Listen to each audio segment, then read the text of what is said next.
मैं डॉक्टर इरशाद अली खान, सहचार्य राजनीति विज्ञान, राजकीय बांगड़ महाविद्यालय जीटवाना में कार्यरत हूँ। आज हम राज्य के नीति निर्देशक तत्व का अध्ययन कर रहे हैं, जिसमें पहले हमने अनुच्छेद 36 से 51 तक का अध्ययन किया।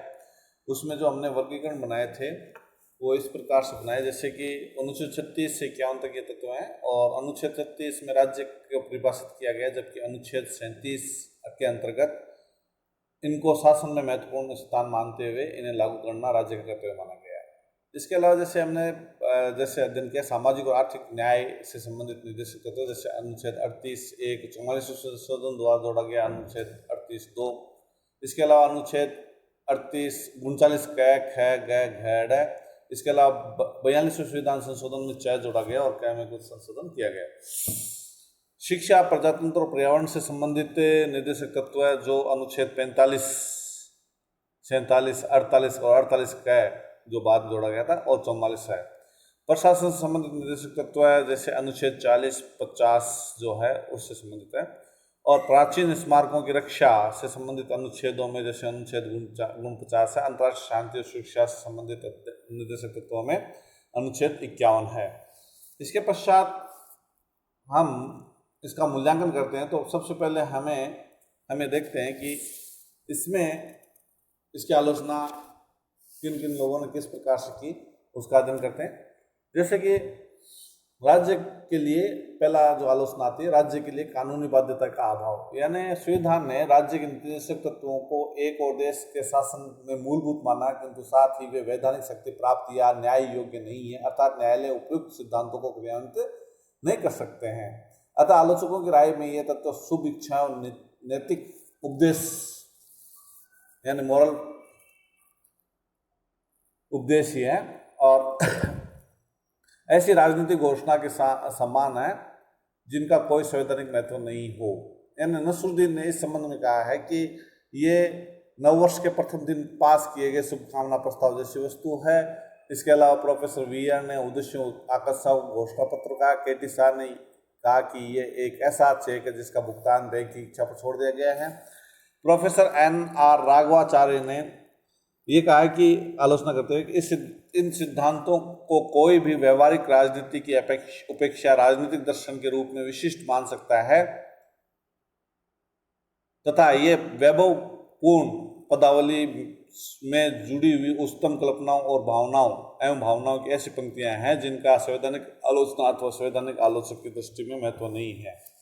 BN राव ने इस संबंध में कहा था कि राज्य की नीति निर्देशक तत्व राज्य के अधिकारों के लिए नैतिक उपदेशों के समान है और वे इस आलोचना के पात्र हैं कि संविधान नैतिक उपदेशों के लिए उचित स्थान नहीं है।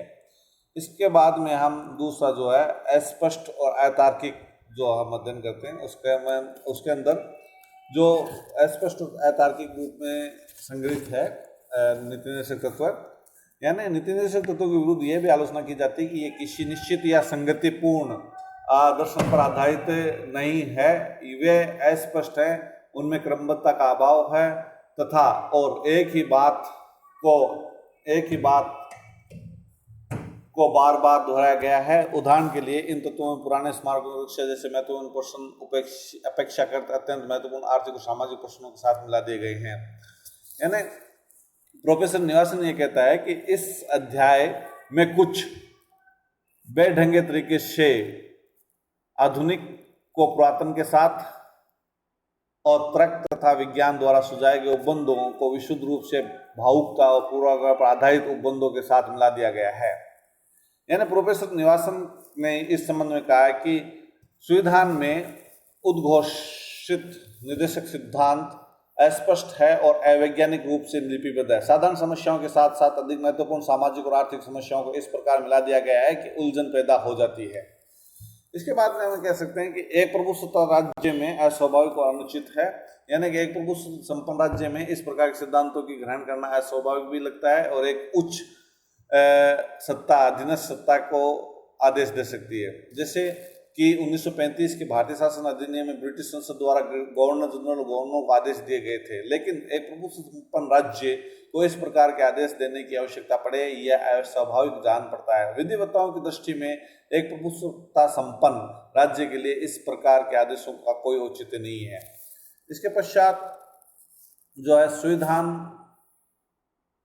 में उल्लेख अव्यवहारिक है, यानी प्रोफेसर जेनिंग ने कहा है कि आने वाले सदी ये तत्व निसंदेह निरर्थक हो जाएंगे, यानी कि इन्हें भूल जाएंगे।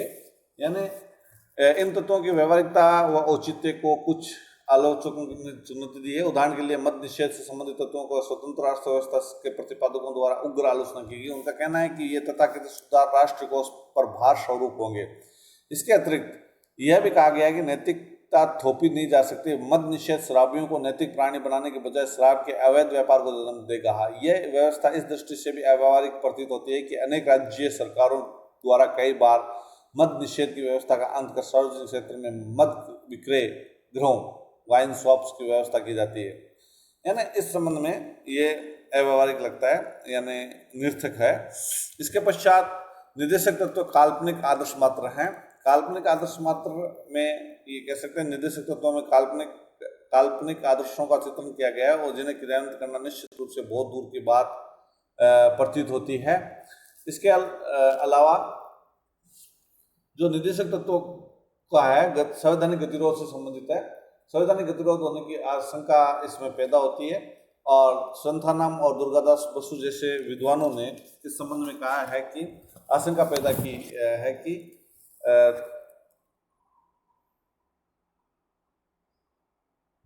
यदि राष्ट्रपति राज्यपाल निर्देशक सिद्धांतों के प्रतिकूल कार्य करने वाली केंद्रीय और प्रांतीय सरकारों को हटा सकता है तो इससे संवैधानिक गतिरोध पैदा हो जाएगा।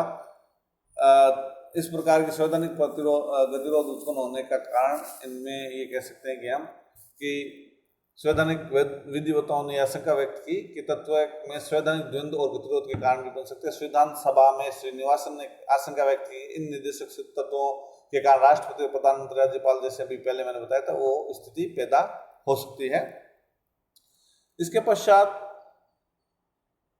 समय के साथ अनुकूलन का अभाव है इसमें, और समय के साथ अनुकूलन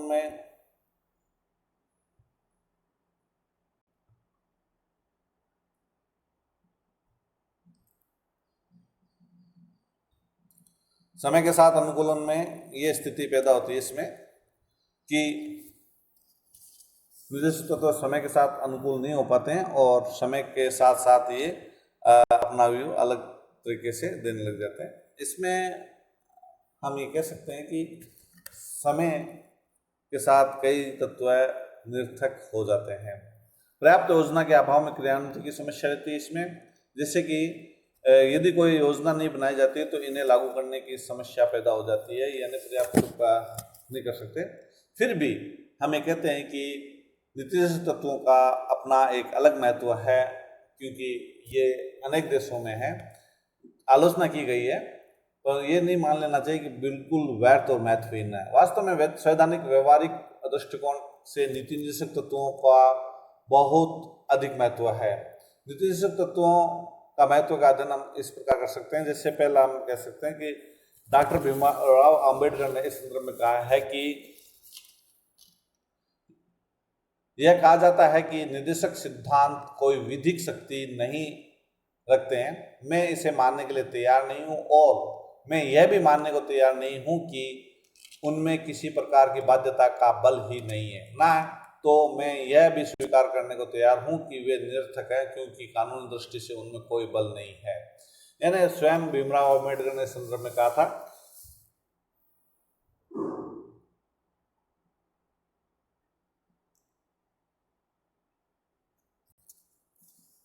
इसके जो हम पहला बिंदु बनाते हैं उसमें असंगत असामयिक होने का तर्क गलत बताते हैं, जिसमें नीति निर्देशक तत्वों के संबंध में प्रोफेसर जेनिंग श्रीनिवास जैसे व्यक्तियों की यह आलोचना नितांत अनुचित है कि ये असंगत और असामयिक है। वास्तव में ये विचार केवल विदेशी नहीं वरन इस अध्याय के अनेक उपबंध पूर्ण रूप से भारतीय हैं। यद्यपि 21वीं सदी में इनमें से कुछ सिद्धांत पुराने पड़ जाएंगे और अव्यवहारिक भी हो जाएंगे, लेकिन कम से कम 20वीं सदी के भारत में ये सिद्धांत उपयोगी और व्यवहारिक प्रतीत होते हैं। पुनः प्रोफेसर एम.वी. पायली के शब्दों में, यदि कभी ये सिद्धांत पुराने पड़ जाएंगे तो इनके अनुसार आवश्यकता अनुसार संशोधन किया जा सकता है, क्योंकि संशोधन प्रक्रिया अत्यंत सरल है, जबकि जब तक इनके संशोधन करने का समय आएगा तब तक भारत इनका पूरा लाभ उठा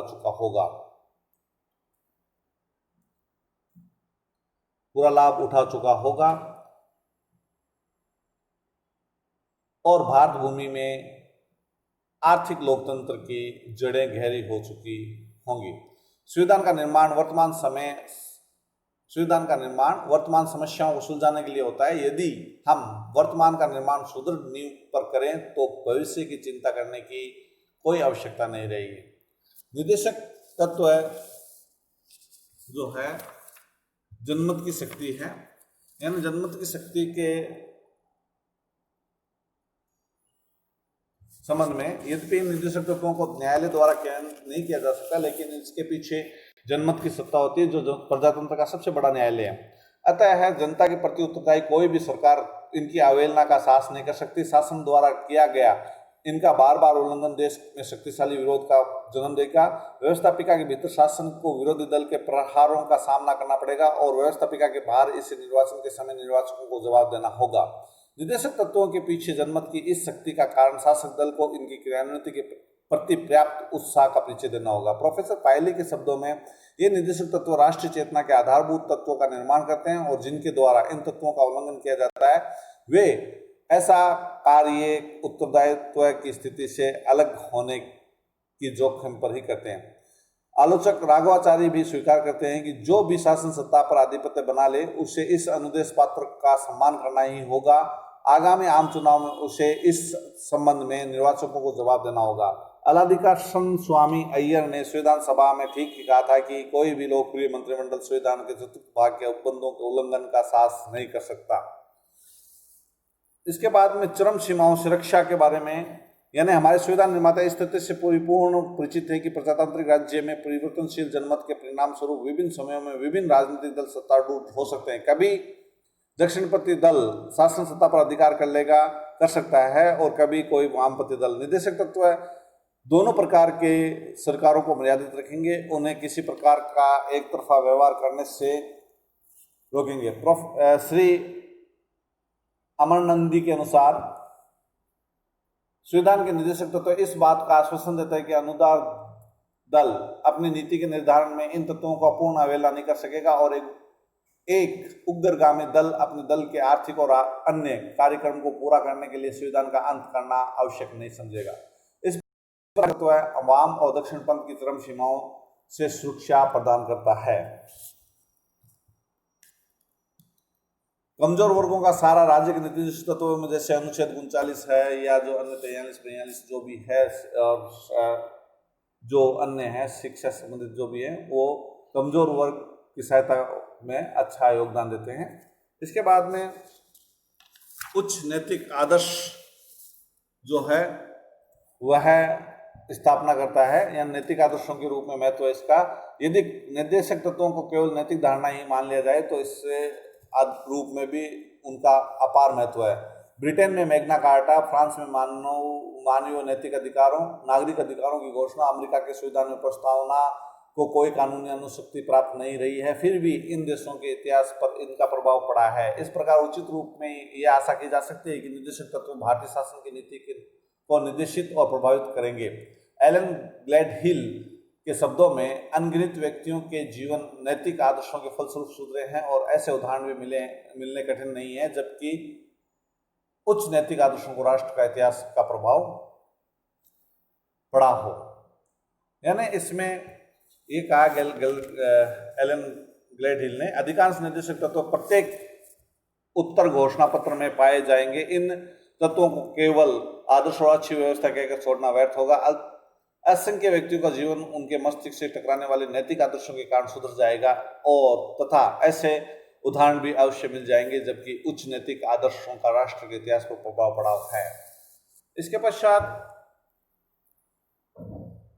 न्यायालयों के लिए मार्गदर्शक का सिद्धांत बनाता है। एमसी शीतलवाड़ के मत में राज्य की नीति निर्देशक तत्व है, कानूनी रूप से लागू ना होते हुए भी न्यायालय के लिए प्रकाश स्तंभ है। कानूनों का अर्थ लगाते समय उच्च न्यायालयों की दृष्टि इन्हीं तत्वों की ओर जाती है जिनसे संविधान निर्माताओं की सच्ची भावना का पता चलता है। यानी कि इसको हम नकार नहीं सकते और इसमें ये स्थिति है कि न्यायालय की महत्वपूर्ण स्थिति है। संविधान की व्याख्या में सहायक है ये, और संविधान की व्याख्या में सहायक के बारे में हम कह सकते हैं कि प्रोफेसर अलेक्जेंडर ने जैसे कहा कि चूंकि निर्देशक सिद्धांतों में संविधान सभा की आर्थिक सामाजिक नीति बोल रही है, क्योंकि उनमें हमारे संविधान निर्माताओं की इच्छा की अभिव्यक्ति है, इसलिए हमारे न्यायालयों का यह कर्तव्य हो जाता है कि वे मौलिक अधिकारों संबंधी उपबंधों की व्याख्या करते समय राज्य की नीति निर्देशक तत्वों पर पूरा ध्यान दे। भारतीय न्यायालयों ने कई बार मौलिक अधिकार संबंधी विवादों में निर्णय देते समय निर्देशक सिद्धांतों के मार्गदर्शन लिया है। बम्बई राज्य बनाम FM बालसराय वाले विवाद में सर्वोच्च न्यायालय ने अनुच्छेद 47 के आधार पर निर्णय दिया कि शासन में मादक द्रव्य निषेध अधिनियम पास कर उचित प्रतिबंध ही लगाया था। पुनः उच्चतम न्यायालय ने बिहार राज्य बनाम के केमेश्वर सिंह वाले विवाद में अनुच्छेद 39 के प्रकाश में यह निर्णय दिया कि जमींदारी के अंत का उद्देश्य वास्तविक जनहित ही था। इसी प्रकार विजय वस्त्र उद्योग बनाम अजमेर राज्य के विवाद में उच्चतम न्यायालय ने अनुच्छेद 43 के प्रकाश में न्यूनतम श्रमिक अधिनियम को उचित ठहराया। MC शीतलवाड़ के शब्दों में राज्य नीति के इन मूलभूत सिद्धांतों को वैधानिक शक्ति प्राप्त न होते हुए भी इनके द्वारा न्यायालय के लिए उपयोगी प्रकाश का कार्य करता है। शासन के मूल्यांकन का आधार भी ये तत्व हैं, यानी कि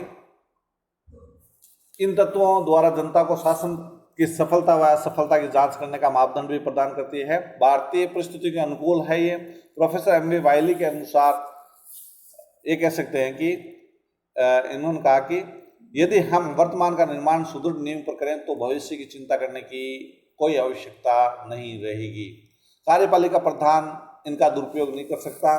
यानी निर्देशक तत्वों के पक्ष में अंतिम बात यही कही जा सकती है कि यद्यपि संविधान सभा के सदस्यों कुछ संविधानवेत्ताओं ने यह भय प्रकट किया कि राष्ट्रपति राज्यपाल द्वारा इस आधार पर किसी विधेयक पर अपनी स्वीकृति देने से इनकार कर सकते हैं, वह निर्देशक तत्वों के प्रतिकूल है, लेकिन व्यवहार में ऐसी घटना की संभावना कम है क्योंकि संसदात्मक शासन प्रणाली में नाम मात्र का कार्यपालिका प्रधान प्रिय मंत्रिपरिषद द्वारा पारित विधि की अस्वीकृति को दुस्साहस नहीं कर सकता है।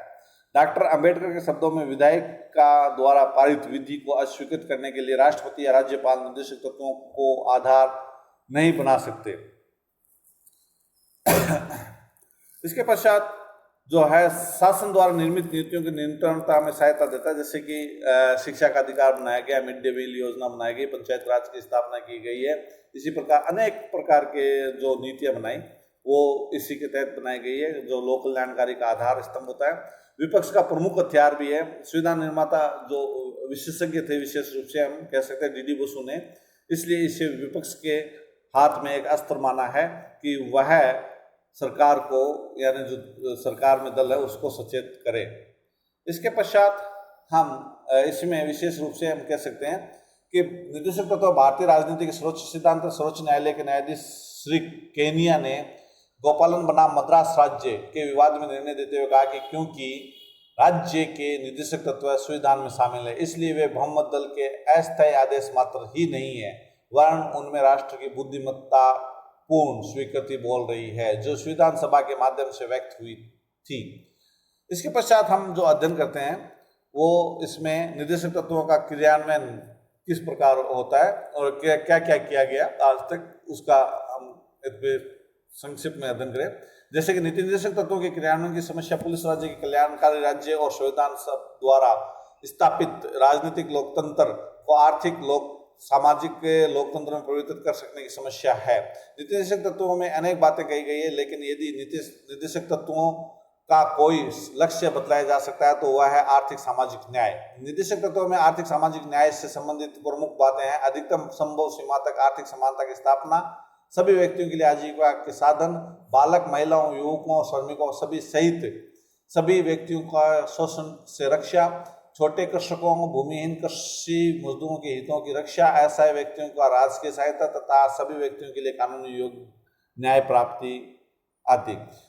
आर्थिक सामाजिक न्याय की प्राप्ति का लक्ष्य इतना बड़ा है कि इसे पूरा करने के लिए दीर्घकालीन प्रयत्न, प्रचुर धन और तीव्र गति से आर्थिक, सामाजिक, शैक्षणिक विकास आवश्यक है। संविधान लागू किए जाने के समय से ही इस दिशा में शासन द्वारा महत्वपूर्ण कदम उठाए गए हैं, जिनका संक्षिप्त में हम अध्ययन कर सकते हैं। जैसे कि जमींदारी और जागीरदारी प्रथा का अंत और भूमि सुधार कानून लाया गया। इसमें यह था कि सैकड़ों वर्षों से शोषण हो रहा था। 1951 जमींदारी जागीरदारी व्यवस्था को समाप्त कर दिया गया।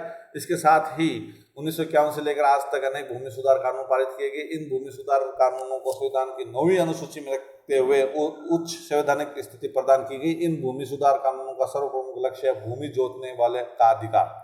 पंचवर्षीय योजनाएं देश के आर्थिक विकास के लिए नियोजन के मार्ग को अपनाया गया। अब तक 9 पंचवर्षीय योजनाएं यानी खूब पंचवर्षीय योजना हो चुकी है और उसमें अनेक जैसे कि कृषि, जल संसाधन, पशु नस्ल सुधार, ग्रामीण विकास, ऊर्जा, उद्योग, वाणिज्य, परिवहन, संचार, श्रम, आवास, स्वास्थ्य, पर्यावरण, वैज्ञानिक अनुसंधान और शिक्षा इत्यादि पर बल दिया गया है। इसके अलावा जैसे कि अखिल भारतीय खाद्य एवं ग्रामोद्योग बोर्ड, अखिल भारतीय हाथकरघा बोर्ड, लघु उद्योग बोर्ड आदि का संगठनों की स्थापना की गई। पंचायत राज और स्थानीय शासन की व्यवस्था की गई है। नीति निर्देशक तत्वों में ग्राम पंचायतों की स्थापना उन्हें स्वायत्त शासन की इकाइयों के रूप में देने की बात कही गई थी। 2 अक्टूबर 1959 से पंचायत राज की व्यवस्था को अपनाया गया। व्यवहार के अंतर्गत पंचायत राज व्यवस्था में कमियां देखी गई, उन्हें दूर करने के लिए 1993 में संसद में 73वां संविधान संशोधन पारित किया गया। इस संशोधन अधिनियम के आधार पर संविधान में 11वीं अनुसूची की व्यवस्था पंचायत राज का संवैधानिक दर्जा प्रदान किया गया। इसी प्रकार से हम एक ऐसे तो 74वें संविधान संशोधन अधिनियम के आधार पर शहरी क्षेत्र में स्थानीय स्वशासन की व्यवस्था को सुदृढ़ करने का प्रयास किया गया। 1998-99 कानून में संशोधन कर मध्य प्रदेश, उत्तर प्रदेश, कर्नाटक, राजस्थान जैसे राज्यों में पंचायत राज संस्थाओं को अधिक अधिकार संपन्न बनाया गया। इसके बाद में हम कह सकते हैं कमजोर वर्गों का कल्याण से संबंधित है। अनुसूचित जाति, अनुसूचित जनजाति, पिछड़े वर्ग के लोगों के लिए संविधान में शासन ने विशेष सुविधाएं उपलब्ध कराई है। सरकारी नौकरियों में इनके लिए विशेष दावों की व्यवस्था का अपनाया गया है, जिसके लिए कोई समय सीमा निर्धारित नहीं की गई। संसद तथा विधानमंडल में इनके लिए जनसंख्या के अनुपात स्थान निरक्षित हैं। अस्पृश्यता निवारण के लिए कठोर कानूनों का निर्माण किया गया। अनुसूचित जाति जनजातियों के बालक बालिकाओं के लिए उदारतापूर्वक छात्रवृत्ति, पोशाक, निःशुल्क शिक्षा, भोजन की व्यवस्था के आधार पर उन्हें शिक्षित करने की प्रत्येक संभव चेष्टा की गई है। 1990 में 65वें संविधान संशोधन अधिनियम के आधार पर एक उच्च स्तरीय 7 सदस्यीय अनुसूचित जाति जनजाति आयोग की स्थापना कर उसे संवैधानिक दर्जा प्रदान किया गया। इसके अलावा संवैधानिक दर्जा प्रदान किया गया। इन जातियों पर अत्याचार से संबंध घटनाओं की यह आयोग जांच कर सकेगा। भारतीय समाज के अंतर्गत महिलाएं भी समाज के कमजोर वर्गों में आती है। 74वें संविधान संशोधन अधिनियम के आधार पर पंचायत राज संस्थाओं और शहरी क्षेत्रों में स्थानीय स्वशासन संस्थाओं के महिलाओं में 30% आरक्षण सीटें आरक्षित की गई। आशा की गई कि महिला जागृति की दिशा में निरंतर आगे बढ़ेगी। इसके अतिरिक्त 8 सितंबर 1993 से केंद्र सरकार की नौकरियों में अन्य पिछड़ा वर्गों के लिए 27% आरक्षण लागू किया गया। राज्य स्तर पर इस संबंध में अलग अलग व्यवस्थाएं की गई। यानी आज जो हम स्थिति में आए हैं कि 2011 में पंचायत राज संस्थाओं में महिलाओं के लिए आरक्षण 30% से बढ़ाकर 50% कर दिया गया। ये महिला आरक्षण की इस व्यवस्था ने महिला जागृति उत्थान को निरंतर आगे बढ़ाया। आशा की जाती है कि कदम महिला जागृति की दिशा में आगे बढ़ेगा। 93वें संविधान संशोधन 2005 के आधार पर शासन से वित्तीय सहायता प्राप्त न करने वाली निजी शिक्षण संस्थाओं में भी अनुसूचित जाति जनजातियों व अन्य पिछड़ा वर्गों के लिए आरक्षण का प्रावधान किया गया है। सामाजिक सुरक्षा से संबंधित जो है युवक वर्ग और बालकों के शोषण से रक्षा करने के लिए अनेक कानून पारित किए गए। कुछ राज्य सरकार द्वारा वृद्धावस्था पेंशन योजना लागू की गई। बीमारी तथा दुर्घटना के विरुद्ध सुरक्षा के लिए कुछ सीमा तक मजदूर वर्ग बीमा योजना लागू की गई है और तथा बेरोजगारी बीमा योजना को लागू करने का रोजगार की सुविधा बढ़ाने के लिए प्रयास किए जा रहे हैं। भारत सरकार ने जुलाई 2003 में वरिष्ठ पेंशन बीमा योजना व निर्धन रेखा से नीचे के परिवारों के लिए सार्वभौमिक स्वास्थ्य बीमा योजना लागू की है। राज्य सामाजिक कल्याण की दिशा में धीमी गति से ही सही लेकिन निरंतर आगे बढ़ रहे। सामाजिक सुरक्षा दिशा में एक महत्वपूर्ण प्रारंभिक कदम राष्ट्रीय ग्रामीण रोजगार गारंटी अधिनियम 2005 के रूप में उठाया गया, जिसके अंतर्गत देश के ग्रामीण जनसंख्या प्रति परिवार एक सदस्य को वर्ष में न्यूनतम 100 दिन के रोजगार की गारंटी दी गई है। प्रारंभ में देश में 200 जिलों में इस अधिनियम को लागू किया गया था, लेकिन 1 अप्रैल 2008 से इसे पूरे देश में अर्थात देश के सभी 596 जिलों में लागू कर दिया गया। अपनी सभी सीमाओं के बावजूद यह कानून निश्चित रूप से रोजगार के अधिकार की दिशा में एक पहला कदम है। बड़े बड़े उद्योगों का राष्ट्रीयकरण, इसके अंतर्गत जीवन बीमा का राष्ट्रीयकरण, 20 प्रमुख बैंकों का राष्ट्रीयकरण, पर्यटन, परिवहन, कोयला खान, विद्युत आपूर्ति आदि को राष्ट्रीयकरण किया गया। इसी प्रकार राजाओं के प्रीविपास समाप्त कर दिए गए। वे सभी कार्य आर्थिक समानता के लक्ष्य को प्राप्त करने के लिए किए गए थे। संपत्ति के अधिकार से संबंधित व्यवस्था में परिवर्तन किया गया, जिसके तहत संपत्ति के मूल अधिकारों का आर्थिक सामाजिक न्याय के मार्ग में बाधक मानते हुए पहले तो विधिक संवैधानिक संशोधन के आधार पर इसे सीमित किया गया और 44 संविधान संशोधन 1969 के आधार पर उसे मूल अधिकारों की सूची से निकाल दिया गया। अब संपत्ति का अधिकार केवल एक कानूनी अधिकार है, मूल अधिकार नहीं। न्यायिक व्यवस्था में सुधार किया गया, अर्थात इसमें न्यायपालिका कार्यपालिका से पृथक्करण किया गया है, जिससे जनता को निष्पक्ष न्याय मिल सके। इस प्रकार शीघ्र न्याय प्राप्ति के लिए लोक अदालतों की व्यवस्था को अपनाया गया है। निःशुल्क कानून सहायता के लिए भी कुछ व्यवस्था की गई। 2001-2 में शीघ्र न्याय के लिए रक्षक की प्राप्ति के लिए त्वरित न्यायालयों की व्यवस्था को अपनाया गया है।